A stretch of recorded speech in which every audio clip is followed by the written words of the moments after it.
Daawwattoota keenya oduu amma nu ga'e qabnam. Haleellaa humnooti nageenyaa mootummaa qe'ee maatii qabsaam artist Haacaaluu Hundeessaa irratti raawwataniin maatii Haacaaluu Hundeessaa keessaa namoonni ajjeefamuun dhaga'ame.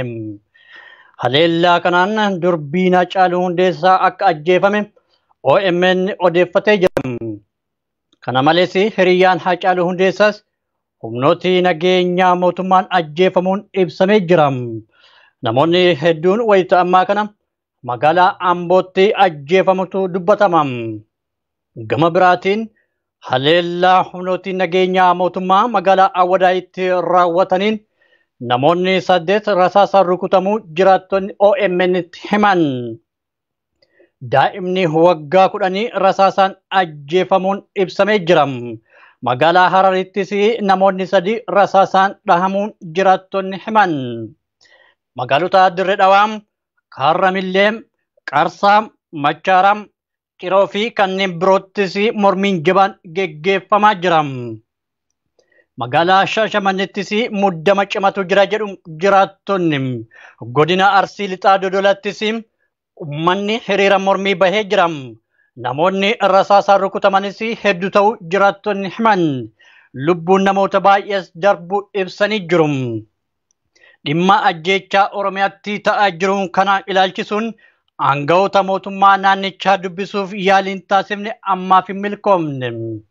Oduu gama biraatiin ammoo magaalaa Finfinnee naannawa Labuu jedhamutti gareen jeequmsa uumuuf gurmaan manneen jiraattota irraan miidhaa dhaqqabsiisaa jiraachuun himame. Jiraataan magaalaa Finfinnee tokko yaada isaanii OMN'if akka kennanitti qaamonni gurmaan kunniin kondominiyeemii jiraattotaa seenuun saamichaa fi doorsisa geggeessaa jiru. Naannawa san poolisiin akka hin jirres ibsanii jiru. Kanaaf mootummaan hatattamaan akka isaan dhaqqabus gaafatanii jiran.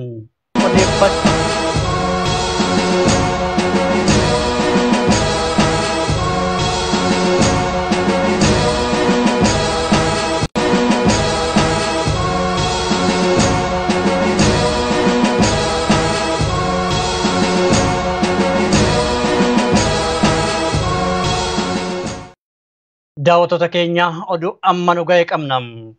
Haleellaa humnooti nageenyaa mootummaa qe'ee maatii qabsaam artist Haacaaluu Hundeessaa irratti raawwataniin maatii Haacaaluu Hundeessaa keessaa namoonni ajjeefamuun dhaga'ame. Haleellaa kanaan durbiin Haacaaluu Hundeessaa akka ajjeefame OMN odeeffatee jira. Kana malees hiriyyaan Haacaaluu Hundeessaas humnooti nageenyaa mootummaan ajjeefamuun ibsamee jira. Namoonni hedduun wayita ammaa kana magaalaa Ambootti ajjeefamutu dubbatama.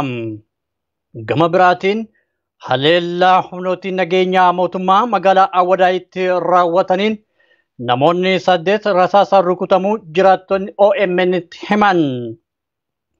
Daa'imni waggaa 10 rasaasaan ajjeefamuun ibsamee jira. Magaalaa Hararittis namoonni 3 rasaasaan dhahamuun jiraattonni himan. Magaalota Dirree Dhawaa, Karramillee, Qarsaa, Machaaraa, Qiroo fi kanneen biroottis mormiin jabaan geggeeffamaa jira. Magaalaa Shaashamannettis muddama cimatu jira jedhu jiraattonni. Godina Arsii Lixaa Dodolattis uummanni hiriira mormii bahee jira. Namoonni rasaasaan rukutamanis hedduu ta'uu jiraattonni himan. Lubbuun namoota baay'ees darbuu ibsanii jiru. Dhimma ajjeechaa Oromiyaatti ta'aa jiru kana ilaalchisuun aangawoota mootummaa naannichaa dubbisuuf yaaliin taasifne ammaaf hin milkoomne. Oduu gama biraatiin ammoo magaalaa Finfinnee naannawa Labuu jedhamutti gareen jeequmsa uumuuf gurmaan manneen jiraattota irraan miidhaa dhaqqabsiisaa jiraachuun himame. Jiraataan magaalaa Finfinnee tokko yaada isaanii OMN'if akka kennanitti qaamonni gurmaan kunniin kondominiyeemii jiraattotaa seenuun saamichaa fi doorsisa geggeessaa jiru. Naannawa san poolisiin akka hin jirres ibsanii jiru. Kanaaf mootummaan hatattamaan akka isaan dhaqqabus gaafatanii jiran.